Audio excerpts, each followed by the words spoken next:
Greetings and welcome to FreedomBookClub.com's video announcement for December 2012. My name is Ferb and I'm the managing editor of FreedomBookClub.com. And, well, here we are in our office listening to the Abyssinians, and we'll get on to it. We are going to go through the winners. So let's check that out.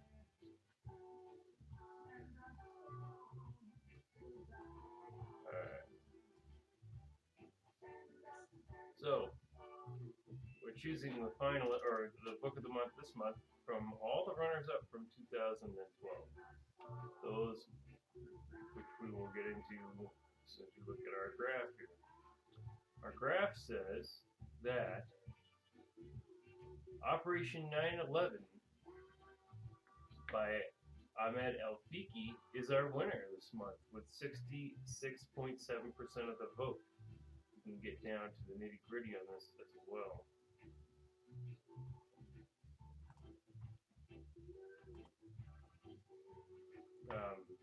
Operation 9/11 garnered 72 and 1/1000th of a share, which ended up being 66.7% of total shares cast.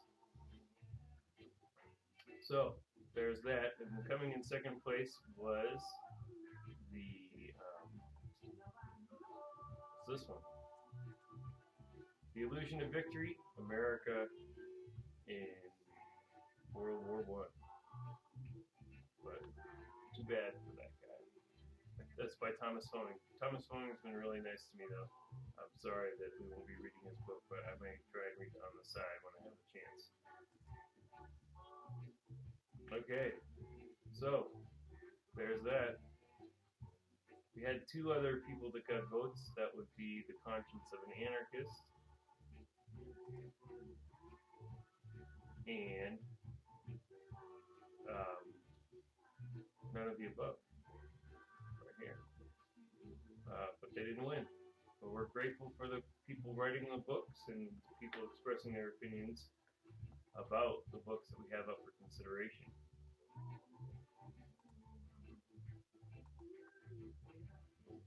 Alright, back to me. Back to you, Jim. I'm wearing a pink scarf. Anyway, let's look at the book. It's Operation 9/11 by Ahmed El-Fiki, our book of the month for December 2012. What's going on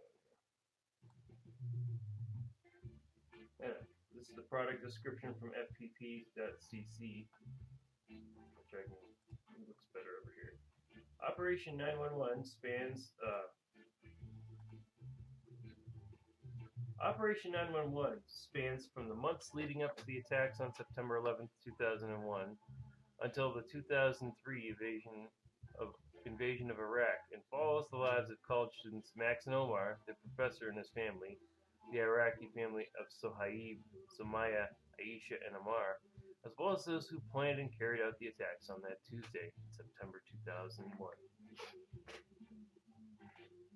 So that's the product description. There haven't been any reviews that I was able to find, so if you are done reading it, when you're done reading it, why don't you go to freedombookclub.com and take our little exit survey right here. Looks like we got a visitor. Come here, Mabel.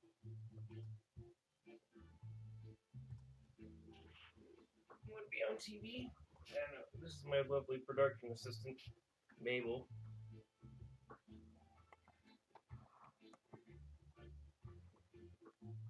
She just woke up. So we are here sharing with you. Our book of the month again is Ahmed El-Fiki. Oh, look. Come here, buddy. This is Pumpkin, our cat. Anyway, so I'm at Elfiki's Operation 911 is our book of the month. Let's get on to our finalists.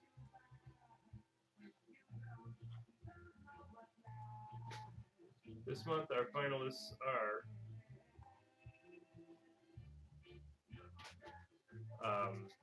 The Manufacture of Madness, a comparative study of the Inquisition and the mental health movement, by Thomas Saz, the recently deceased Thomas Saz. Let's read a review, or some blurbs that I found. The important message in Saz's book is that maybe the day is long past due when we should stop forcing ideas, moral codes, treatment, religious beliefs, and political creeds on others for their own good. We can use all the fighters of Saz's brilliance in these causes we can get. That's from Robert E. Reinert, Bulletin of the Menninger Clinic. Of the thousands of books published each year in the United States, only a small proportion represents a significant contribution to the advancement of man's understanding of man. The Manufacture of Madness is one of those rare books. It is both controversial and insightful, scandalizing and sympathizing, muckraking and seminal, disturbing and fascinating. I highly recommend this brilliant book. James M. Hensley, American Sociological Review. A blockbuster. This is Saz at his best, driving relentlessly, writing with consummate artistry and dazzling, indeed overwhelming scholarship, and developing, varying, and orchestrating his theme into majestic proportions. It is the most important of Saz's works to date, a classic of its kind. That's from David J. Vail, Hospital and Community Psychiatry. It is to be hoped that the Manufacture of Madness will stir the psychiatric establishment into some realization of the fact that persecution of people, merely because they are different, exists as much today as it did in the 16th century. That's from Drugs and Society. Okay, so we're going to look at finalist B. Finalist B this month is A Beautiful Anarchy by Jeffrey A. Tucker. And we will, yes, that's right, Mabel, Tucker. He's a super cool guy. I can't wait to meet him someday. Alright, we're going to read a review by the Examiner. What is his name? Anyway, I subscribed to him, but I can't remember what. Oh, we'll probably say it again.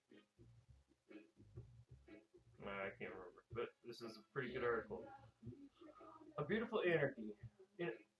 Jeffrey Tucker's latest nonfiction book describes the current world where traditional gatekeepers, such as governments and corporatized media, are unable to censor information through coercive monopolies. While reading the book, I noticed similarities with the futurism of Alvin and Heidi Toffler. Instead of extrapolating changes which might result from possible future changes, Tucker examines real changes resulting from current innovation, allowing the reader to draw their own conclusions. Tucker is the eternal optimist. Instead of the eternally dismal worldview of most futurists, Tucker encourages readers to become early adopters of new technology.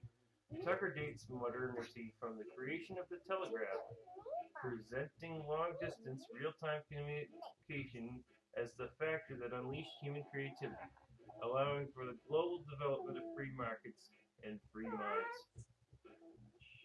Tucker presents modernity as a process where entrepreneurs and innovators continually struggle with the gatekeepers of governments and other institutionalized monopolies.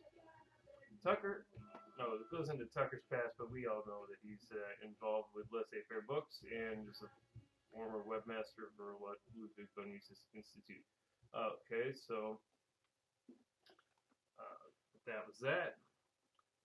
And so we're going to get on to finalist C, which is New World Rising by Tom DeLorenzo.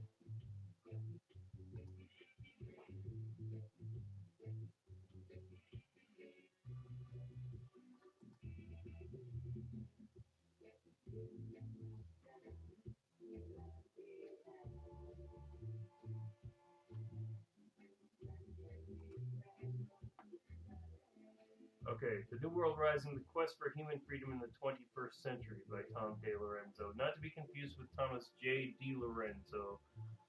This is a different Tom DeLorenzo, spelled differently, and he's an admirer of Tom DeLorenzo's work, he told me on Google+. Anyway,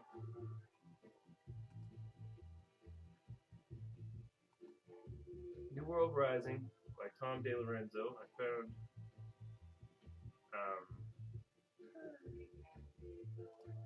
this blog, which Tom DeLorenzo set up to sell his book.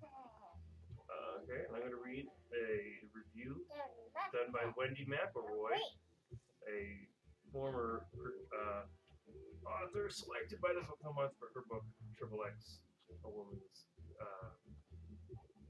Freedom to Pornography or something like that. I can't remember what the subtitle, but it's called XXX. New World Rising is a freewheeling delight of a book. The spinal cord of its content is hardcore freedom, but the articles spinning off are insightful, cynical, idealistic, and they are exactly what so many advocates of liberty have been muttering under our breath for far too long. Let's speak out loud again and let the revolution begin. And yes, in deference to Emma Goldman, we will also have dancing. I'll dance to the beat of New World Rising any day. It's from Wendy McElroy, author of The Art of Being Free.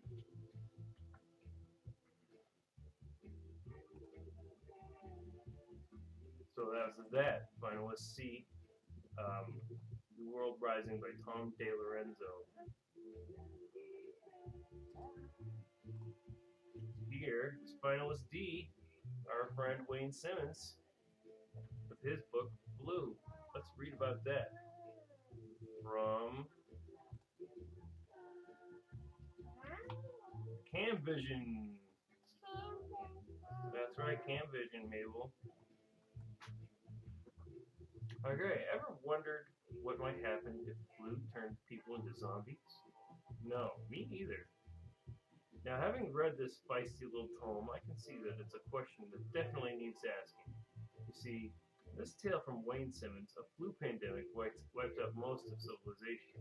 And those who die coughing up their internal organs don't stay dead. Instead, they rise as cannibalistic undead and roam the streets seeking out a few survivors to satisfy their hunger. The streets in this particular tale of lurching dead are those of Belfast, Northern Ireland. The rundown council estates of those environments provide a perfectly bleak backdrop to the story. Peopling the remains of this environment are those who survived the initial bout of zombie plague to serve as protagonists. They are a varied bunch and include an ex-IRA gunrunner, a retired Army major, and a young skinhead.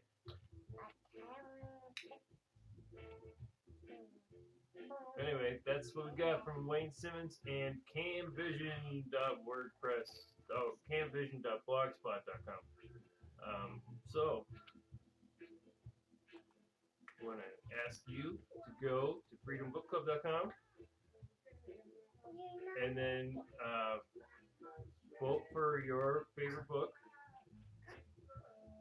right here, choose which will be our next book of the month. That's the link right here.